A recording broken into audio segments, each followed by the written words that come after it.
Well, hi there. Welcome to Bella's Vistas. Well, I had a little bit of a problem. I noticed the rear tire was losing air. It was down. I've already jacked it up. I've got a jack stand here, but I didn't think I really needed it. I just used my hand tools. So I pulled the wheel off, and I had a quick look at it. It didn't take long to find the problem. Now, it was a slow leak, so I figure this one nail is all there was to it, so I just pulled it out. We stopped in at Princess Auto and I picked up a brand new kit, so I've got fresh glue, new patches. They're the red patches, which I'm told are the better ones for truck tires. And the kit's all right there, so I'm ready to do it. I've had several of these to fix in the past. First thing I'm going to do is pull out this nail. It's not a screw nail or anything, just a regular nail, sort of a roofing nail maybe or something. And I put in the auger here, the little file sort of thing that cleans things up. There you can see the culprit right there. That was the problem. And now I'm going to fix it. So the first thing I do is ream this out a little bit here. As soon as I pull that reamer out there, it really blows my hair back, let me tell you. 41 psi in these rear tires. So there you can see the patch. So I've got the reamer holding the air back in there. So now what I'm going to do is put the patch or the plug into the installation tool. Pull it through there about half and half. Looks pretty good. Then I put the rubber cement on there and open it. It's a fresh tube, so I know we're going to have a good seal here. That makes me glad that we got fresh glue on there. I always like to have a fresh tube of glue, even if the patches are a bit old, but forgot my patches at home, so we had to buy a whole new kit. Wasn't much, 12 bucks or something.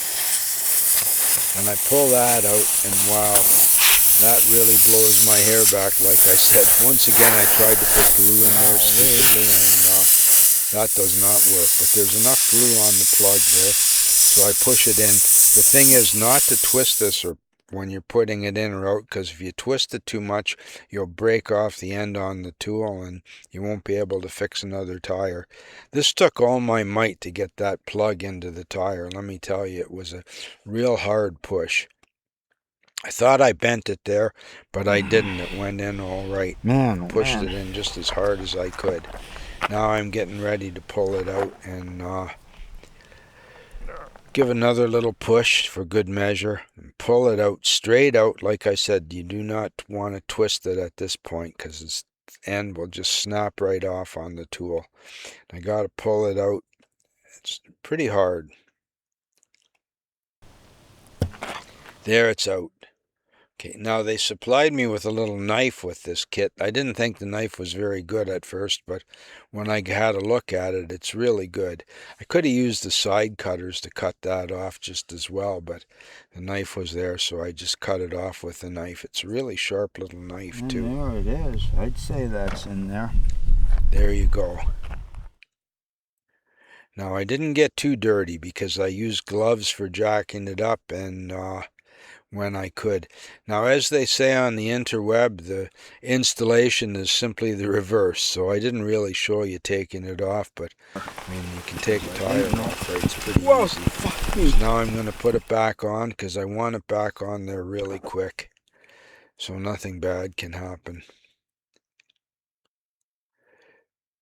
We had a brief downpour there.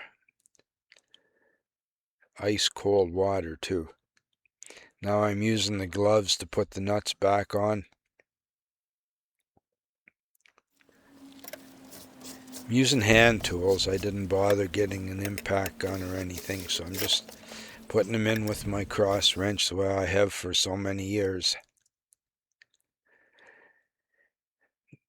Now I'm hooking up the compressor because I want air in the tire before I put it down.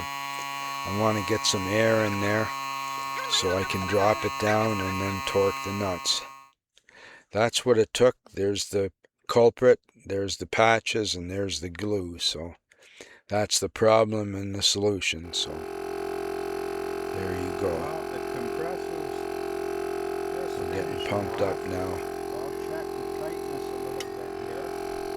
Now I'm just going to tighten these, still hand tight, but so I can drop it down.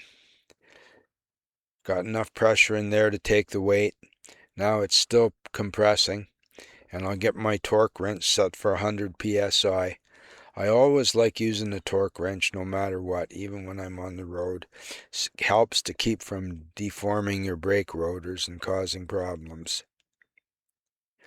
A Mercedes mechanic taught me that years ago. Always use a torque wrench. And good.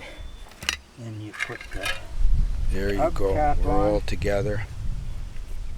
Put the hubcap on.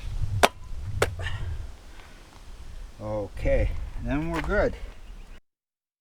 All that remains is to finish inflating the tire and check the pressure, and we're good to go. And the pressure, right on. Always better to double check. Check that again. And we're right. There you go, 41. Put the cap back on. So a little tire patch kit and a compressor can save your day for sure. And the torque wrench, that's always a good idea so you don't distort your brake rotors.